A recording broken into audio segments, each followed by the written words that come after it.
আনিসুল হক, তাকে চিনে না এমন কোনো মানুষ নেই এই বাংলাদেশের মধ্যে।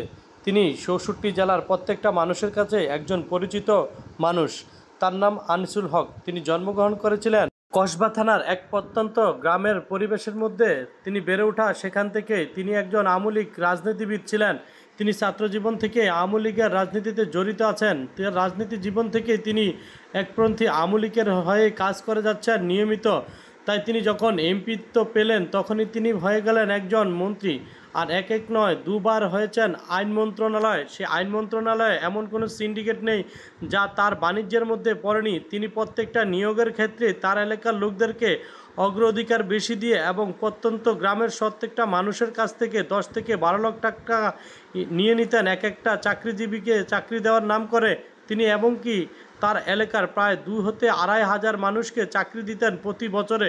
তিনি যতবার ক্ষমতায় ছিলেন অর্থাৎ 10 বছরে প্রায় তিনি 20,000-এরও অধিক মানুষকে চাকরি দিয়েছেন তার নিজের এলাকার। এবং তিনি যখন এই আইন মন্ত্রণালয়ের দায়িত্ব পালন অবস্থায় তিনি অনেক কুকর্ম করেছেন। তার এলাকার সমস্ত সিন্ডিকেটের দায়িত্বে উনি ছিলেন।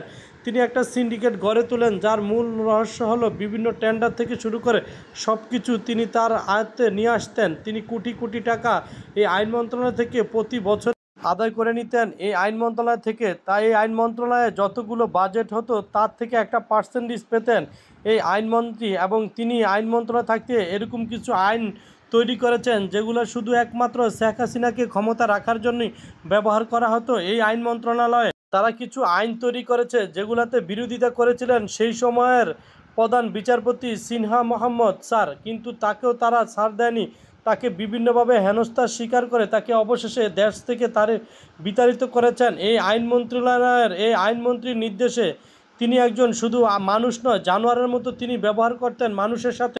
এক সময়ের এদেশে বিখ্যাত আলেম ছিলেন এবং দ্বীন-ই ইসলামের প্রচার করতেন যিনি দেলোয়ার হোসেন সাঈদী হুজুরের সাথেও ইনি খারাপ ব্যবহার করেছেন এবং তাকে মিথ্যা মামলা দিয়ে প্রায় 16টি বছর তাকে কারাগারের পোস্টে একলা যন্ত্রণাদায়ক ব্যথা দিয়ে তাকে আটকে রেখেছিলেন এই আইন মন্ত্রণালয়ের এই আইনমন্ত্রীর নির্দেশে। যে দেলোয়ার হোসেন সাঈদী আল্লাহর কসম কেটে তিনি বলেছিলেন 71-এর কোনো কাদা বা কোনো খারাপ কাজ তিনি ওই 71 থেকে আজ পর্যন্ত করেননি, কিন্তু তার কথা সে মানেনি। এই আইন মন্ত্রণালয়ে অনেক ক্ষমতা ছিল, তার ক্ষমতা আমলে তিনি মানুষের সাথে এমন কোনো খারাপ ব্যবহার করেননি নেই, কিন্তু অথচ দেখেন ক্ষমতার কি পালাবদল, বদলে গেছে দিন, হাওয়া এসেছে নতুন। অথচ দেখেন একজন ক্ষমতাসীন মন্ত্রী এখন লুঙ্গি গেঞ্জি পরে একটা ট্রলারে করে তিনি পালাতে চান ভারতে। অথচ দেখেন কি ক্ষমতার পালাবদল।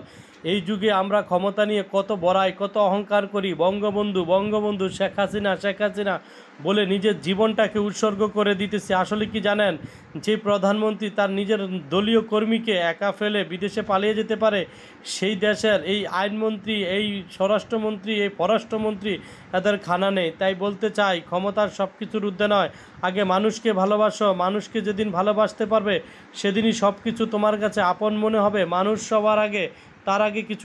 যে আইনে মানুষকে তিনি পাঠাতে চেয়েছিলেন আজকে সে আইনে তিনি কারাগারে 10 দিনের রিমান্ডে আছেন। ক্ষমতার পালাবদল হবে এটা আমরা সবাই জানি, কিন্তু তারা বুঝতে চায় না। দেখুন 2 মন্ত্রীর অবস্থা এমন যেন তারা এখন সন্ন্যাসী হয়ে ঘুরতেছেন বাঁচার জন্য।